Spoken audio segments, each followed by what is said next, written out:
اللہ کے نیک بندوں کو ہم ولی کہتے ہیں اور ولیوں کو ماننا ہم اہل سنت کا عقیدہ ہے۔ اسی ضمن میں 11، 12، 13 جون کو مجدد کشمیر، پیر طریقت، رہبر شریعت، پیر سید دیوان علی شاہ صاحب رحمۃ اللہ تعالیٰ علیہ آپ کا عرس عقیدت و محبت کے ساتھ منایا جائے گا۔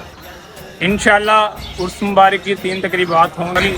11 کی رات محفل شعر خوانی منعقد کی جائے گی، جس میں کشمیر کے مشہور شعراء اپنے فن کا مظاہرہ پیش کریں گے۔ 12 جون کو رات محفل سماع ہوگی، جس میں انٹرنیشنل قوال اپنی قوالی پیش کریں گے۔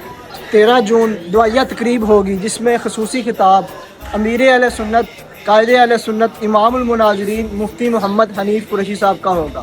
زیر صدارت آل نبی اولاد علی، پیر طریقت، رہبر شریعت، محافظ ختم نبوت، مصنف کتب کثیرہ، پیر سید اسد حسین شاہ حیدری چشتی گولڑوی صاحب، سجادہ نشین دربار عالیہ دیوان آباد پنتھل شریف آزاد کشمیر۔ تمام اہل محبت اور عقیدت مند حضرات کو شرکت کی بھرپور دعوت دی جاتی ہے۔